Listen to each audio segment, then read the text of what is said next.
Avant de vous parler des conséquences juridiques, je voudrais tout de même attirer votre attention sur l'excès de juridisme de la Guinée équatoriale qui, dans un anachronisme regrettable, a exhumé les textes de 1900 pour régler un problème actuel. Et finalement, on se rend compte que c'est elle qui est la grande perdante et non le Gabon. Pourquoi je le dis? Et avant de le dire, je voudrais tout de même attirer l'attention du gouvernement qui est la continuation des anciens gouvernements, que le gouvernement n'a pas assez communiqué sur ce contentieux. Nous avons comme l'impression que le contentieux portait essentiellement sur l'île Mbagné, et c'est ce que les populations retiennent. Alors qu'il s'agit d'un contentieux complexe qui concerne non pas seulement l'appartenance de l'île Mbagné, mais également sur les frontières maritimes et terrestres.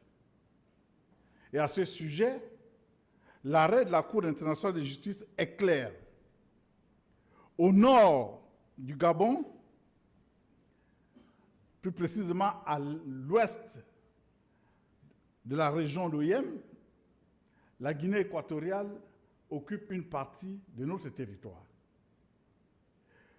Au nord du Gabon, au niveau de Médoune, donc au sud de la Guinée équatoriale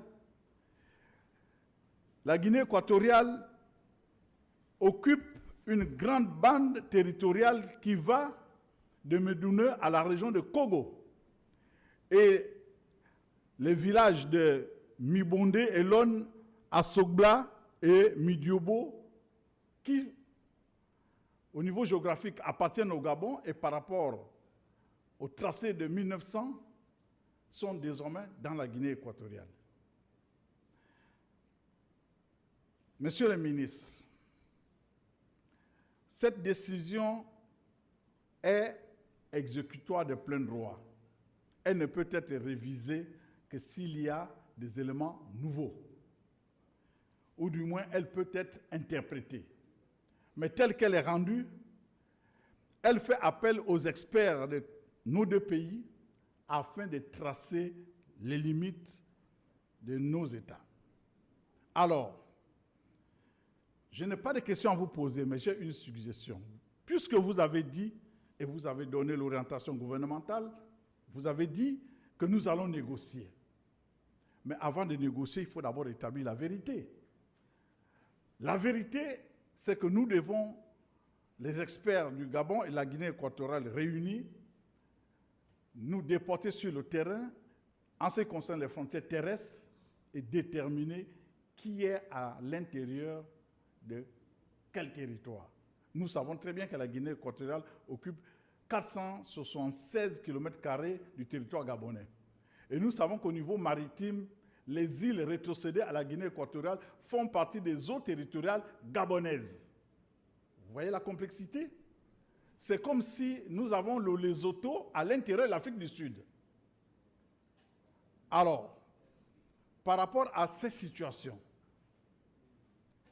allons-nous négocier sans avoir rétabli la vérité, puisque c'est la Guinée équatoriale qui, par malice, a décidé de ne pas reconnaître l'accord de sagesse du président en feu, El Hadji Omar Bongo? En le faisant, ils ont cru prendre le dessus. Mais malheureusement, une partie de la ville de Bébéine, une partie de la ville de Mongomo se retrouve à l'intérieur du territoire gabonais. 6 minutes. Allez à la dernière question. Merci, Madame le Président. 55 secondes. Donc, je n'ai pas de questions à poser. J'ai dit, sur ce différend frontalier tranché par l'arrêt du 19 mai 2025, le Gabon n'a que 2 propositions. Faire une expertise pour déterminer les frontières de 1900 comme les Équato-Guinéens l'ont voulu. Et en ce qui concerne les frontières maritimes, nous allons débattre en fonction de leur acquiescement de frontières terrestres. S'ils refusent d'accepter les frontières terrestres, pourquoi exécuteraient-ils une décision partiellement? Et finalement, je voudrais terminer par la circonscription du Djoua, dans le Goué-Vindo. Monsieur le ministre, la circonscription du Djoua, je parle historiquement, concerne la province de Logoué-Vindo, et jusqu'à ce jour, il y a des Congolais qui exploitent de l'or dans la zone de Yuku, à Mekambo, dans le Moyen Congo, dans la zone du Moyen Congo, donc à Ekata.